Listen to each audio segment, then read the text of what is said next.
अस्सलाम वालेकुम बच्चों। तो आज के लेक्चर के अंदर हमारे पास दो टॉपिक्स हैं। एक आइडेम्पोटेंट मैट्रिक्स है एंड दूसरा है नील पोटेंट मैट्रिक्स। ठीक है, तो ये क्या चीज़ें हैं, ठीक है, इनको हम आज के टॉपिक में डिस्कस करते हैं। ठीक है, तो सबसे पहले हम आइडेम्पोटेंट मैट्रिक्स पढ़ लेते हैं। ठीक है, आइडेम्पोटेंट मैट्रिक्स बेसिकली कि मैं यही बोला है कि आइडेम्पोटेंट की कंडीशन ये है कि आपका जो है मैट्रिक्स पहली पॉइंट ये कि स्क्वायर होना चाहिए। ठीक है, क्या होना चाहिए? स्क्वायर होना चाहिए। और सेकंड पॉइंट जो है ये बोला गया है कि आपके जो मैट्रिक्स लेट सपोज मैंने यहाँ पे a square is equal to a लिखा, यहाँ पे ऐसे भी लिख सकते हैं आप, b square is equal to b. यानी एक ऐसा मैट्रिक्स है, हमारे पास एक मैट्रिक्स है, उसके ऊपर हम स्क्वायर करें। ठीक है, और स्क्वायर करने के बाद वो वापस वही के वही मैट्रिक्स हमें आ जाए तो हम बोलेंगे वो मैट्रिक्स हमारे एडेम्पोटेंट मैट्रिक्स है। ठीक है, आई होप समझ आएगी। यानी कि आपका जो ए के ऊपर में अगर एक ए मैट्रिक्स है उसके ऊपर मैं स्क्वायर करूँ वापस वही मैट्रिक्स आ जाए तो ऐसे मैट्रिक्स को हम एडेम्पोटेंट मैट्रिक्स कहते हैं। ठीक है, आई होप यहाँ तक चीज़ समझ आ चुकी है। हम थोड़ा इसको प्रूव भी कर लेते हैं। ठीक है, आइडेम्पोटेंट मैट्रिक्स को। ठीक है, लेट सपोज हमारे पास एक मैट्रिक्स है 3x3 का है, जो एग्जांपल है हमारे बॉक्स का। ठीक है, उसी को सॉल्व कर लेते हैं। ठीक है, अब देखो, लेट सपोज देखो हमारे पास अब ए स्क्वायर करते हैं। ठीक है, ए स्क्वायर का मतलब हुआ ए को ए के साथ मल्टीप्लाई कर दो। ठीक है, तो लेट सपोज हमारे पास दोनों ये मैट्रिक्स हम लिख लेते हैं।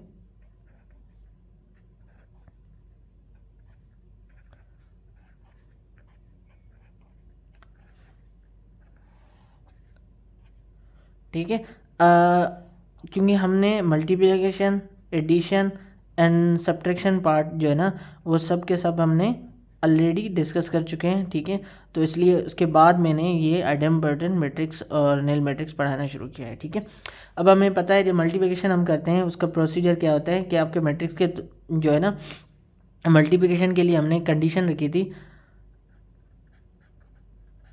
ठीक है, मल्टीप्लिकेशन के लिए क्या कंडीशन रखी थी कि जो फर्स्ट मैट्रिक्स है, ठीक है, मीन्स फर्स्ट मैट्रिक्स का कॉलम, ठीक है, एंड सेकंड मैट्रिक्स के रो बराबर होने चाहिए। तो ये ऑलरेडी 3x3 मैट्रिक्स है तो इसमें कोई मसला नहीं है कि तो ऑलरेडी इक्वल ही होंगे। अब मल्टीप्लिकेशन के लिए क्या होता था कि पहले हम इस रो को इस कॉलम से मल्टीप्लाई करेंगे।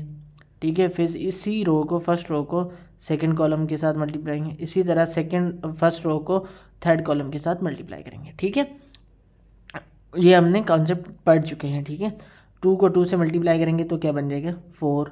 देखो, फिर आगे प्लस साइन। ठीक है, फिर क्या आ गया? -2 मल्टीप्लाई बाय -1 तो ये हो जाएगा +2। फिर प्लस, ठीक है, -4 मल्टीप्लाई बाय 1 तो ये हो जाएगा -4। ठीक है, first row first column clear. अब सेकंड रो को, सॉरी फर्स्ट रो को सेकंड कॉलम के साथ 2 मल्टीप्लाई बाय -2 तो हो जाएगा -4, -2 मल्टीप्लाई बाय +3 तो ये हो जाएगा -6, -4 मल्टीप्लाई बाय -2 ये हो जाएगा 8। ठीक है, first row second column clear. इसी तरह फर्स्ट रो थर्ड कॉलम, तो हमारे क्या हो जाएगा? 2 मल्टीप्लाई 4 -8 माइनस, ठीक है, प्लस -8। ठीक है, 2 मल्टीप्लाई बाय 4 -8। ठीक है, फिर प्लस, देखो -4 मल्टीप्लाई बाय -3 इजिकल टू क्या बन जाएंगे? +12। ठीक है, आई होप कि यहाँ तक चीज़ कॉन्सेप्ट आपको समझ आ चुका होगा। ठीक है, इसमें कोई इतनी बड़ी मुश्किल की बात नहीं है। ठीक है, अच्छा जी, उसके बाद देखें -1 मल्टीप्लाई बाय 2 तो -2 हो जाएगा। ठीक है, फिर प्लस साइन, फिर -3 हो जाएगा, फिर +4। ठीक है, ये चीज़ इसी तरह इसको, ठीक है, इसी तरह इसको, ठीक है,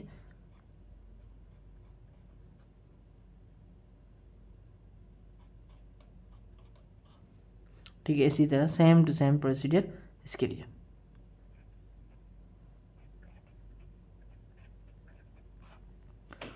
ठीक, सेम टू सेम प्रोसीजर।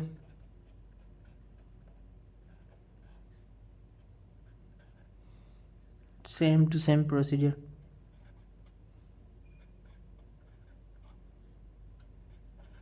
ठीक है। आई होप कि यहाँ तक आपको चीज़ें समझ आ चुकी होंगी, ठीक है।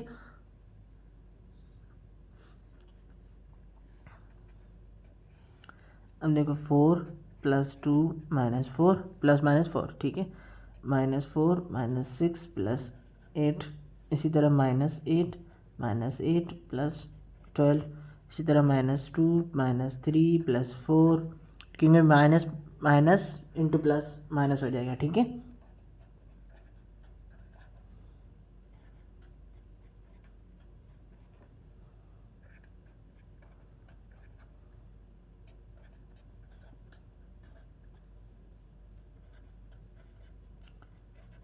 ठीक, आई होप कि यहाँ तक चीज़ समझ आ चुकी है।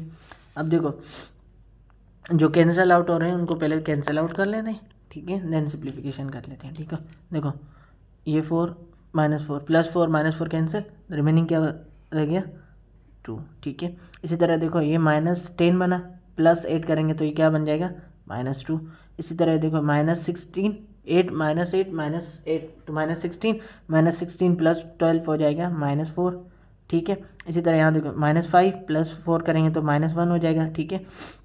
इसी तरह यहाँ देखो ये हो जाएंगे अपना प्लस के 11 -8 करेंगे तो ये कितना हो जाएगा 3। यहाँ देखो +12 -12 कैंसिल 4, ठीक है। यहाँ देखो 4 -3 करेंगे तो ये हमारा क्या हो जाएगा 1, ठीक है। +6 -6 कैंसिल -2, देखो -12 + 9 करेंगे तो ये कितना हो जाएगा -3 हो जाएगा। तो वापस हमारे पास वही मैट्रिक्स आ गया, A² वापस हमारे पास A आ गया। तो इसका मतलब ये है जो A मैट्रिक्स है ये हमारे पास आइडेम्पोटेंट मैट्रिक्स है, ठीक है।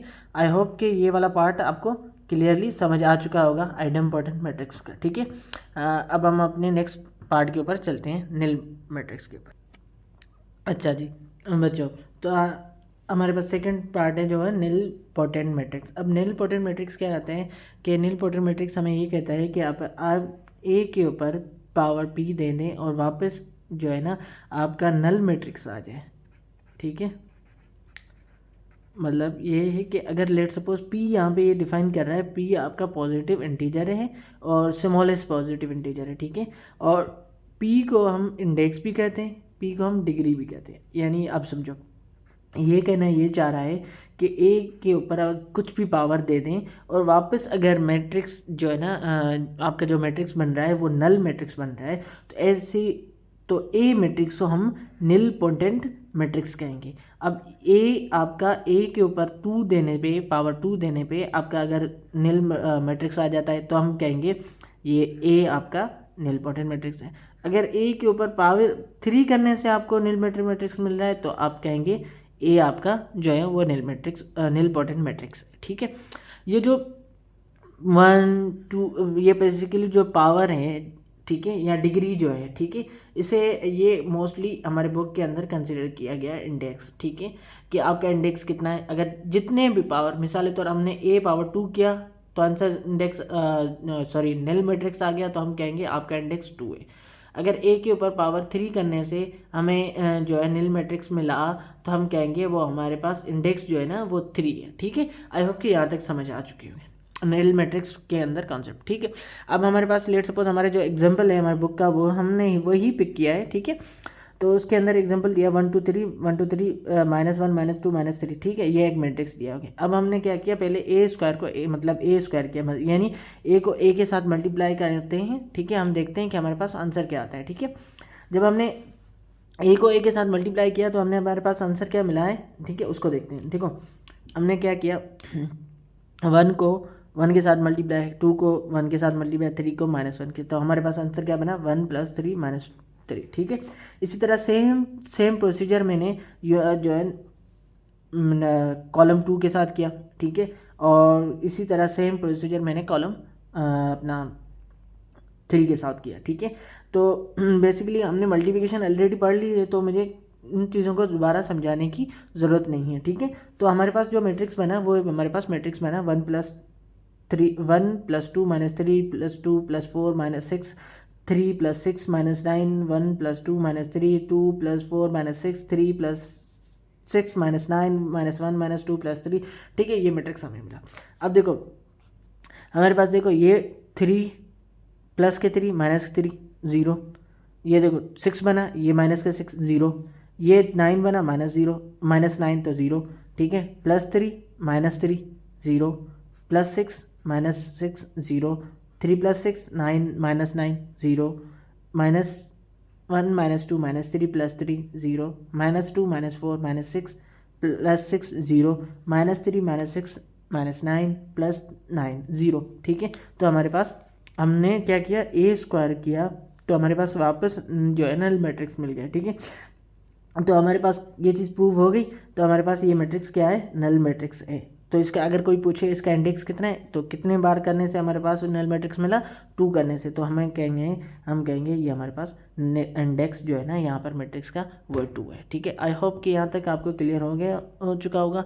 ठीक है, और आज के लिए इतना ही काफ़ी, फिर मिलेंगे हम नेक्स्ट लेक्चर के अंदर। अल्लाह हाफ़िज़।